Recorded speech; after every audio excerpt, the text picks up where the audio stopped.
Bom dia, meus amados irmãos, graça e a paz do Senhor Jesus, sempre louvado seja o nome do Senhor. O Evangelho é algo extraordinário. O Evangelho é a graça divina trazendo o homem para si mesmo, para viver uma nova vida para sempre, não só aqui, mas uma nova vida para sempre com Ele. Portanto, o Evangelho, ele leva o homem à beleza de uma vida com Deus. E é importante que a igreja seja conduzida assim, seja conduzida à beleza de uma vida com Deus. Por isso que, em Gálatas, o apóstolo Paulo fala do fruto do Espírito, que é amor, alegria, paz, bondade, benignidade e assim por diante. Porque é esse fruto que o Espírito Santo opera no coração. É por isso que, claro, quando você olha para uma igreja local, você tem que esperar que ela esteja buscando, cultivando essa vida bonita que o Senhor nos revela na sua palavra e que é o propósito dele para a nossa vida. Afinal das contas, quando Jesus voltar, ele há de restaurar tudo para vivermos essa beleza, a beleza dessa vida. E é por isso que quando o Espírito Santo, em Atos dos Apóstolos, Pentecostes, se manifesta ali, de forma que as pessoas são convertidas, são compungidas, quebrantadas, nós vemos que eles mostram logo aquela beleza da nova vida e o amor e a comunhão e a dedicação ao Senhor se revela no dia a dia daquela igreja que acabou de surgir, começou a caminhar pela graça do Senhor. Nós estamos terminando, na verdade, o livro, a carta de Paulo aos Romanos, e nós vamos dar sequência, nós estamos bem no finzinho, em Romanos capítulo 16, agora versículos 17 a 20. E é uma exortação. O apóstolo Paulo sempre teve o cuidado de conduzir a igreja nessa vida que é a nova vida. Tanto que ele afirma sobre a própria vida que ele mesmo vivia conduzido pelo Senhor. Logo, já não sou eu quem vive, mas Cristo vive em mim. Então, ele mesmo estava vivendo uma vida em Cristo, com Cristo, para Cristo. E ele vai atraindo a igreja a esse viver que deve ser vivido para o Senhor. Então, logo, a igreja, ela não é uma instituição, digamos assim, que se autogere. Ela é a igreja dele. Ou seja, ela tem o foco nele, a sua vida, seus momentos. O culto é evidente. E tudo aquilo que a igreja local faz é não só dirigido pela palavra, pelo Espírito, mas para ele. E isso, obviamente, vai ajudar a igreja a viver a vida para o louvor da glória do Senhor. Então ele vai admoestando, vai ensinando para que a igreja não esqueça disso. E ele, versículo 17, diz: rogo-vos, irmãos, que noteis bem aqueles que provocam divisões e escândalos em desacordo com a doutrina que aprendestes. Afastai-vos deles, porque esses tais não servem a Cristo, nosso Senhor, e sim ao seu próprio ventre, e com suaves palavras e lisonjas enganam o coração dos incautos. Ou seja, lembre-se que lá em Coríntios, e a gente pode assemelhar, porque realmente a ideia é bem parecida, o apóstolo Paulo, no capítulo 3, ele diz assim: olha, alguns estão dizendo, eu sou de Paulo, outro diz, eu sou de Apolo, outro diz assim, não, eu sou de outro personagem, assim vai. Ou seja, em Coríntios aparece uma igreja subdividida em grupos que estavam focando em personagens específicos. Esse problema parece que se encontra de uma forma mais ampla, mais abrangente. Veja, a gente está falando para a carta, para os romanos, a carta aos romanos, e ele está apontando o mesmo problema, talvez não na mesma dimensão, que parece que em Coríntios o problema era bem maior, mas ele mostra que havia assim também, lá em Roma, pessoas que estavam subdividindo a igreja. Eu sei que é triste, mas e a gente precisa mencionar, O movimento denominacional não é exatamente isso, né? Você vai ver que as pessoas se subdividiram, né? O cristianismo era um só. Desde o início, né? O cristianismo sempre foi visto como uma coisa só. Com todos os problemas, né? E o cristianismo em decadência, surgiu a necessidade da revitalização, o avivamento do cristianismo, que é chamado de reforma protestante. Só que a partir dali também surgem alguns problemas atuais, porque por mais que tenha sido necessário aqui e dali, dependendo de quem conduza o momento, terminou surgindo uma subdivisão, e hoje em dia é o que nós temos. Nós não temos mais um cristianismo vivo, em que as pessoas estão vivendo a vida de uma igreja revitalizada, mas um cristianismo em que eu sou de Paulo, eu sou de Apolo, eu sou de Pedro e assim por diante. E você vai ver que as denominações são isso. Instituições que basicamente têm dono, né? Porque sempre tem alguém que se destaca e praticamente quer que a igreja seja dele. E o cristianismo foi seguindo assim. E hoje em dia basicamente é isso. Tanto é que é fácil você ver as brigas e confusões e guerras que as pessoas fazem entre as denominações.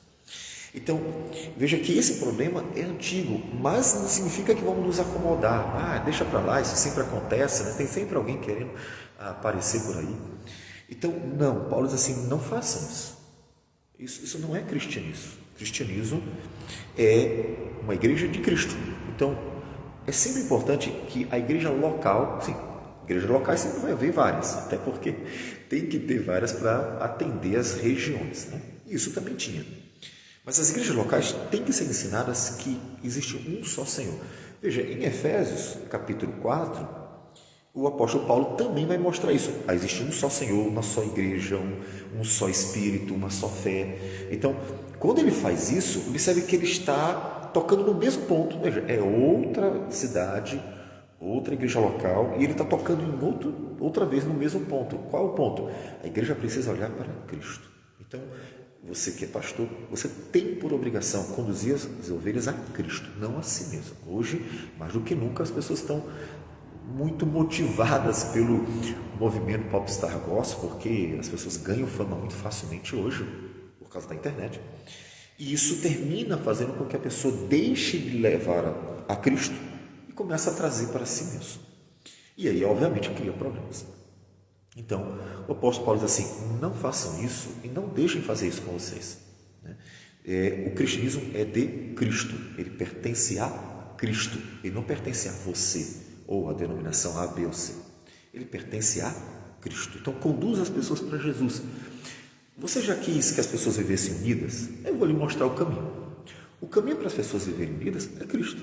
Observe, quando o apóstolo Paulo, como nós já mencionamos, fala em Efésios da unidade da igreja, ele mostra que a igreja é uma só e toda a sua fé, como nós já falamos, há um só corpo e um espírito, como também fostes chamados uma só esperança da vossa vocação, há um só Senhor, uma só fé, um só batismo, um só Deus e Pai de todos, o qual é sobre todos, age por meio de todos e está em todos. Quando ele diz isso, veja que ele está dizendo assim, nós somos um por causa dele, nós somos um nele. Ou seja, o que torna todos nós um só é Cristo Jesus. Claro, ele se refere à obra maior e se refere à pessoa da própria Trindade, né? Então, Cristo é o que une, né? Os homens dividem, os homens subdividem, os homens atraem para si. Cristo une, né? Então, para conduzir pessoas a uma só vida, é preciso conduzi-las para Cristo, não para A, B ou C. Isso não vai juntar. Sempre que você levar para fulaninho que é famoso, ciclaninho que quer estar no poder de tudo, o outro que acha que as coisas têm que ser do jeito dele e tal. Sempre que você colocar homens pecadores, sempre vai subdividir. O cristianismo sempre foi subdividido por causa de pessoas que estavam atraindo os homens para si mesmos. Então, conduza para Jesus. Esse é o papel do pastor. Conduza para Jesus. E ele continua dizendo, pois a vossa obediência é conhecida por todos, por isso me alegro a vosso respeito e quero que sejais sábios para o bem e simples para o mal. Ou seja, que vocês sejam sábios para fazer as coisas boas, mas que vocês não sejam aquelas pessoas que estão maquinando o mal. que é uma coisa que não deveria haver no cristianismo, mas há. As pessoas ficam maquinando o mal, planejando o mal para derrubar o outro, coisas assim. Então, sejam sábios para o bem e simples para o mal. Ou seja, para fazer o que é certo, se dediquem, façam melhor. Em relação às coisas erradas, é melhor que você nem tenha aquela malícia para entender uma piada indecente, por exemplo, né? Então, você tem a noção. A pessoa vem com uma piada de duplo sentido. Conta, uma pessoa que já tem aquela malícia, ela vai rir, vai achar engraçado, você não entendeu. Que bom que você não entendeu. Não fique triste porque não entendeu, porque significa que aquela outra pessoa já está com a malícia, você não. E é bom que não. Então, veja que é isso que ele nos mostra. Seja simples para o mal. Que você não tenha essas malícias, que você não esteja com essa mente voltada para o que é mal. Então, a igreja tem que ser assim. Veja que a igreja não tem que saber de tudo. Na verdade, o homem nunca deveria querer saber tudo. Lembre-se que foi o que Satanás fez com Adão e Eva. Satanás disse para Adão, olha, vocês vão, Adão e Eva, no caso, né? Começando pela Eva. Você vai conhecer o bem e o mal. Veja, ele ofereceu um conhecimento que eles não tinham. Mas quem diz que todo conhecimento é bom? Quem diz que todo conhecimento nós devemos ter? Nem todo conhecimento. Então não queira saber tudo, porque nem tudo devemos saber, nem tudo é bom. Então, há coisas que é melhor nem se saber.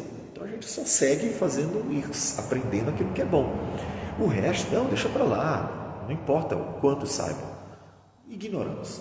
Porque nem todo conhecimento é bom, nem todo conhecimento glorifica a Deus, nem todo conhecimento nos edifica. Tanto que o conhecimento do mal trouxe a destruição, né?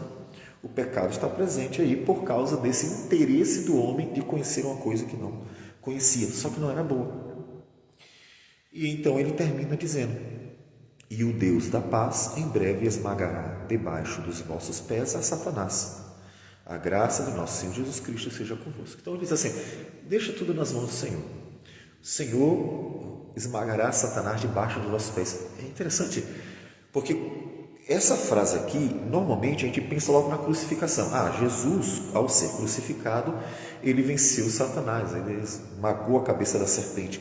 Mas é interessante que o apóstolo Paulo não aplica o texto de esmagar a cabeça da serpente à crucificação, ainda que na cruz ele sofreu os nossos pecados, portanto, pagou os pecados, e na ressurreição ele mostrou a vitória sobre a morte. Portanto, ali sim, morte e ressurreição, o Senhor Jesus venceu. E lá em Colossenses, o apóstolo Paulo disse que ele expôs, o adversário, Satanás, ao ridículo, porque ele venceu eficazmente, poderosamente, e dá a sua justiça para qualquer um. Por isso que Satanás, em Apocalipse, perdeu o posto de acusador. Satanás vivia acusando. Lá em Apocalipse ele lembra aquilo que Zacarias capítulo 3 nos fala. Diz, olha, o Satanás é o acusador, o vosso adversário, e acusa os nossos irmãos dia e noite.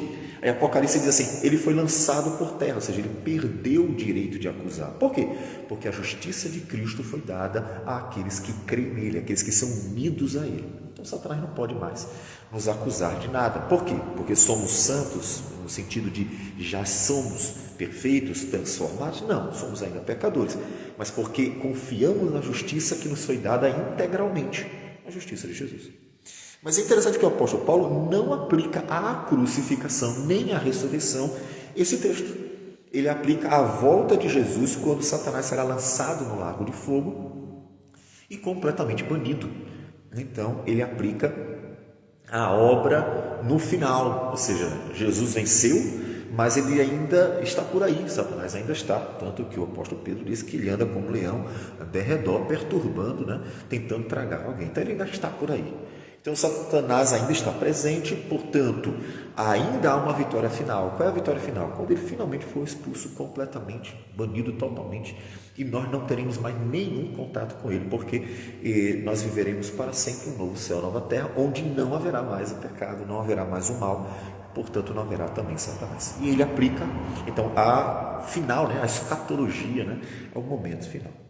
E saúda os irmãos, dando paz a eles, A graça de nosso Senhor Jesus Cristo seja convosco. Então fiquem em paz, vivam em paz, glorifiquem a Deus. Portanto, cultivem a paz, cultivem o que é bom, cultivem o que glorifica ao Senhor. Então veja que a igreja local, ela deve cultivar tudo aquilo que é bom e agradável ao Senhor.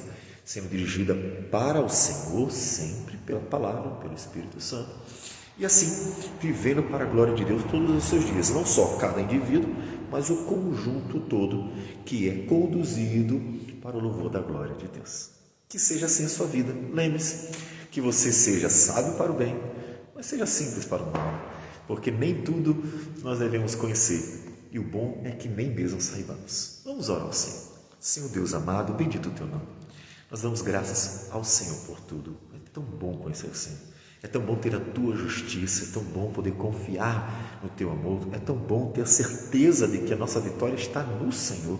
É tão bom poder ter nova vida, é tão bom poder olhar para a esperança da vida eterna. É tão bom, Senhor Deus, tudo aquilo que o Senhor nos dá graciosamente, conforme nos revela a tua palavra, o Evangelho. Que o Senhor abençoe a tua igreja e fortalece, ajude-a, Senhor, nas suas lutas, nas suas tribulações, ajuda ela a perseverar, para que ela glorifique o teu nome em tudo. E assim, ó Deus, possamos nos alegrar em Ti, somente em Ti. Em nome de Jesus, nós oramos e agradecemos por tudo. Amém. Que Deus abençoe a todos e tenham um bom dia.